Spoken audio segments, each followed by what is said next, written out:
Hello दोस्तों। आज की इस वीडियो में दोस्तों मैं आपको बताने वाला हूं कि डिप्लोमा क्या होता है और आप डिप्लोमा कैसे कर सकते हैं और डिप्लोमा किस बेस पे किया जाता है, यानी कि 10th 12th या उसके आगे या पीछे। ये सारी चीज़ें मैं इस वीडियो में बताने वाला हूं। मैंने भी 3 साल का डिप्लोमा किया हुआ है। ये 3 साल का एक डिप्लोमा होता है जो हम इलेक्ट्रिकल, मैकेनिकल, सिविल और सीएस जैसे ब्रांचेस में कर सकते हैं। 3 साल का डिप्लोमा मतलब 6 सेमेस्टर। एक साल में 2 सेमेस्टर होते हैं जो 6 6 महीने के होते हैं। इस प्रकार से 3 साल के डिप्लोमा में 6 सेमेस्टर होते हैं और हर सेमेस्टर में आपके 2 बार यूनिट टेस्ट होते हैं जिसने मिड सेम कहा जाता है। और इसके अलावा लास्ट में आपका मेन एग्जाम होता है। डिप्लोमा में आपको थ्योरेटिकल ज़्यादा पढ़ाया जाता है, प्रैक्टिकल बहुत कम करवाया जाता है। यदि आप आईटीआई करते हो तो आपको आईटीआई में थ्योरेटिकल कम और प्रैक्टिकल देखने के लिए ज़्यादा मिल जाएगा, वहाँ आपको प्रैक्टिकल नॉलेज ज़्यादा मिलता है। जबकि डिप्लोमा में ऐसा नहीं होता, वहाँ पर आपको थ्योरेटिकल ही पढ़ाया जाता है। आपको वहाँ पर हर सेमेस्टर में 4 सब्जेक्ट देखने के लिए मिल जाएंगे। मतलब हर साल आपको 8 सब्जेक्ट पढ़ने होंगे, आपकी जो फील्ड है उसके हिसाब से, इलेक्ट्रिकल, मैकेनिकल या फिर सिविल के हिसाब से। और एक बात हमेशा ध्यान रखिएगा, आप जिस कॉलेज में जा रहे हो और डिप्लोमा आप 10th पे भी कर सकते हो और 12th पे भी कर सकते हो। यदि आप 10th बेस पे करोगे तो आप 10th बेस पे भी कर सकते हो, तो भी 3 साल लगेंगे। और 12वीं के बाद भी यदि आप करना चाहो तब भी आप 3 साल का डिप्लोमा कर सकते हो। लेकिन मैं आपको खास करके बोलूंगा, यदि आप डिप्लोमा करने की सोच रहे हो किसी भी फील्ड से, तो आप 10th पर ही करें। 10th के बाद आप 3 साल का डिप्लोमा ले सकते हैं और उसके बाद 3 साल की बीटेक की डिग्री भी कर सकते हैं। और यदि आप 12th पे करना चाहते हो तो 12th पे कर सकते हो, लेकिन 12th के बाद आप डायरेक्ट बीटेक भी कर सकते हो जो 4 साल का होगा।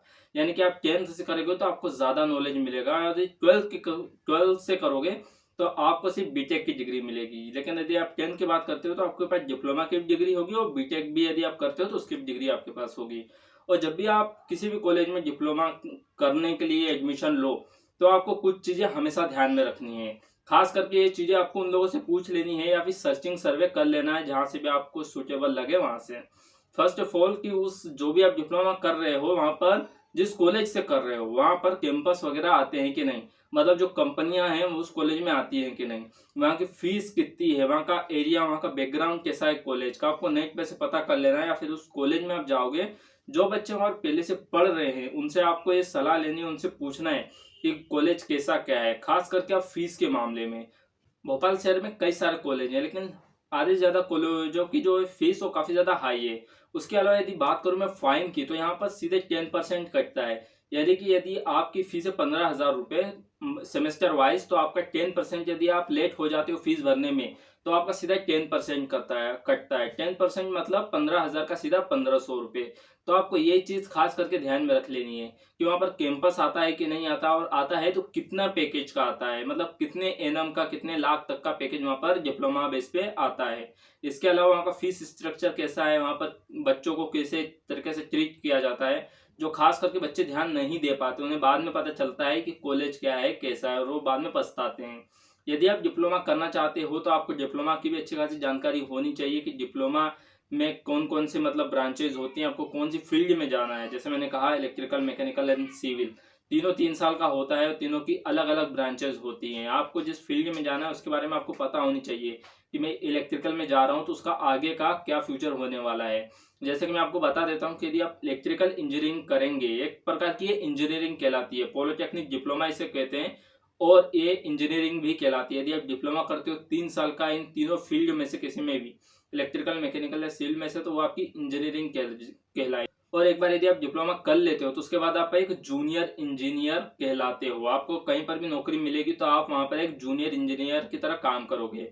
अब मैं आपको ये बताता हूँ कि डिप्लोमा के बाद आप कहाँ कहाँ काम कर सकते हो। तो फर्स्ट ऑफ ऑल कि यदि आप कैंपस में जाते हो तो बहुत अच्छी बात है, आप वहां पर जाइए, वो काम भी सिखाएंगे और साथ में पैसे भी देंगे। इसके अलावा यदि आप रेलवे में ट्राई करो तो रेलवे में भी जा सकते हो, या फिर जो हमारे नगर निगम के ऑफिसेज होते हैं, जो बिजली विभाग होते हैं, आप वहां पर भी जाके ट्राई कर सकते हो। आपको सबसे पहले तो काम सीखना पड़ेगा। जाहिर सी बात है डिप्लोमा में ज्यादा प्रैक्टिकल चीजें नहीं सिखाई जाती है, लेकिन वहां पर कैंपस आता है जिससे आपको वहां पर ट्रेनिंग दी जाती है और हाथ के साथ साथ पैसे भी दिए जाते हैं, चाहे वो 10,000 हो या 15,000 हो, दिए जाते हैं। और इसके अलावा पीएफ और जो दूसरे अलाउंसेस कटते हैं वो तो कटते ही हैं। तो ये सब चीज़ों का आपका ध्यान रखना है यदि आप डिप्लोमा कर रहे हैं और आप किसी फील्ड से कर रहे हैं उसके बारे में आप अच्छे से पहले नहीं पे पता कर लीजिएगा कि सिविल, मैकेनिकल या फिर इलेक्ट्रिकल इंजीनियरिंग क्या होती है। और यदि आप CS से यानी कंप्यूटर एंड साइंस से करते हैं डिप्लोमा, तो उसके बारे में भी आप पता लगा लीजिएगा कि उसका आगे का स्कोप कैसा है, फ्यूचर में वो किस तरीके से रिएक्ट करने वाला है, डिप्लोमा हमारे काम आने वाला है कि नहीं। ये सब चीज़ों को आपको पहले पता कर लेना है, उसके बाद आपको डिप्लोमा करना है।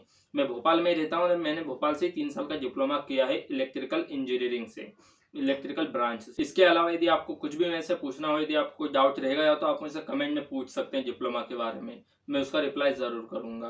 और यदि इस वीडियो में कुछ चीज़ छूट गई हो मुझसे तो आप मुझे कमेंट कर दीजिएगा, मैं उसको ज़रूर अंडरलाइन करूँगा।